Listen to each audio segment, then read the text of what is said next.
हाँ तो प्यारे बच्चों नमस्कार, कैसे हैं? बिल्कुल ठीक होंगे। स्वागत है आप सभी का बिहार विद्या ऑनलाइन क्लासेस में।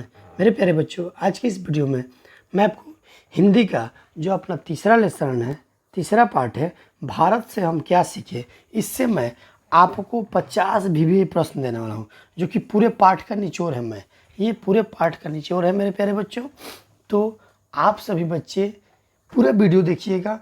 10 मिनट भी नहीं लगेगा, सुपर फास्ट में मैं आपका टोटल प्रश्न कंप्लीट कराऊंगा। तो मेरे प्यारे बच्चों, यदि आप चैनल पर नए हो तो चैनल को सब्सक्राइब कीजिए। यदि आप चैनल पर तो चैनल को सब्सक्राइब कीजिए और अपने दोस्तों को शेयर कीजिए, ताकि आने वाला नेक्स्ट वीडियो आपका आप देख सकते हैं और उसको आप उसे प्राप्त कर सकते। तो मेरे प्यारे बच्चों, आज इस वीडियो को सेशन को मैं आगे बढ़ाता हूँ, ठीक है? चलिए, नो बकवास, सिर्फ काम की बात, ठीक है? चलो, पहला प्रश्न, भारत से हम क्या सीखे? चैप्टर हो गया हम लोग का तीसरा।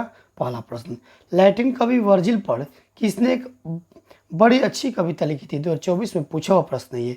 तो मेरे प्यारे बच्चों याद रहेंगे, अंग्रेज कवि टेनिसन ने। किसने लिखा है? अंग्रेज कवि टेनिसन ने, ठीक है? चलिए, टेनिसन किस भाषा के कवि हैं?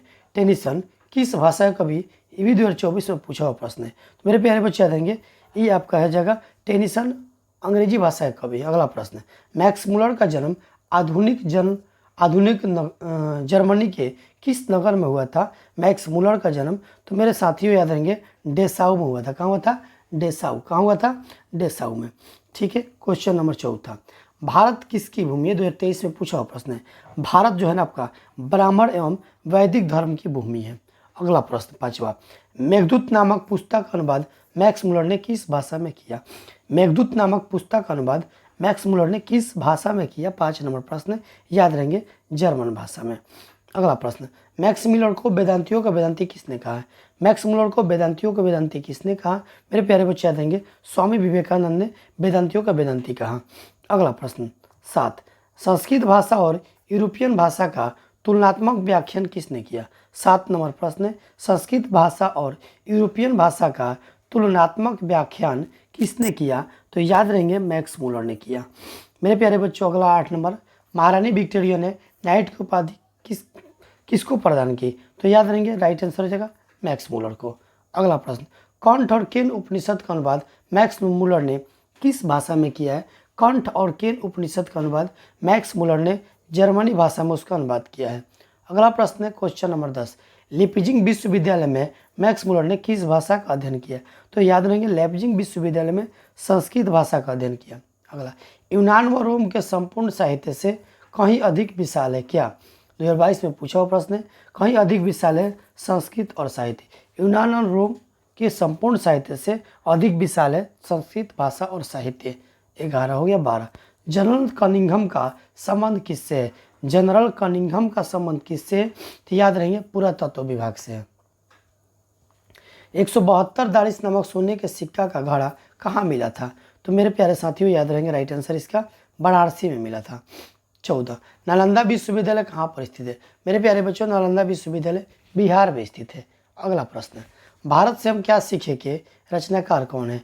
भारत से हम क्या सीखे के रचनाकार कौन है? तो मेरे प्यारे बच्चों, मेरे प्यारे साथियों, भारत से हम क्या सीखे के रचनाकार है? Max Muller. चलो अगला क्वेश्चन 16 नंबर, कह निर्वंश विद्या का संबंध किससे? 2021 में पूछा हुआ प्रश्न है, निर्वंश विद्या का संबंध किससे? तो इस प्रश्न का आंसर याद रखिएगा आप लोग, मानव विज्ञान से। किससे? मानव विज्ञान से। अगला, वारेन हेस्टिंग क्या था? वारेन हेस्टिंग कौन था? मेरे प्यारे बच्चों, ये भारत का गवर्नर था। कौन था? भारत का गवर्नर था। अगला प्रश्न, दारिश क्या है? दारिश क्या है? 2022 में भी प्रश्न पूछा हुआ है। दारिश एक सोने की प्राचीन कालीन सिक्का है। दारिश क्या है? तो सोने का सिक्का है। प्लेटो का संबंध किस देश से है? प्लेटो का संबंध किस देश से? 19 नंबर, याद रखेंगे, प्लेटो का संबंध यूनान से है। अगला प्रश्न, शाहनामा का रचनाकाल क्या है?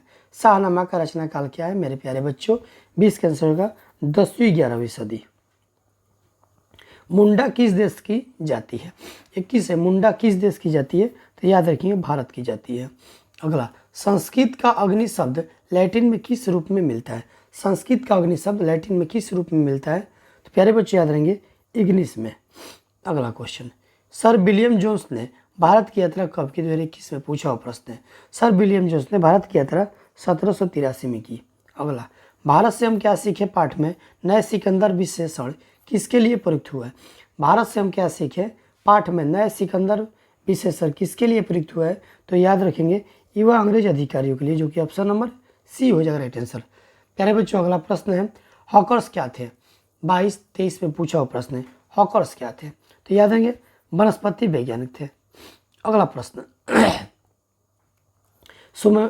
मेरे प्यारे बच्चों, वीडियो को शेयर कीजिएगा, चैनल पर नए चैनल को सब्सक्राइब कीजिएगा।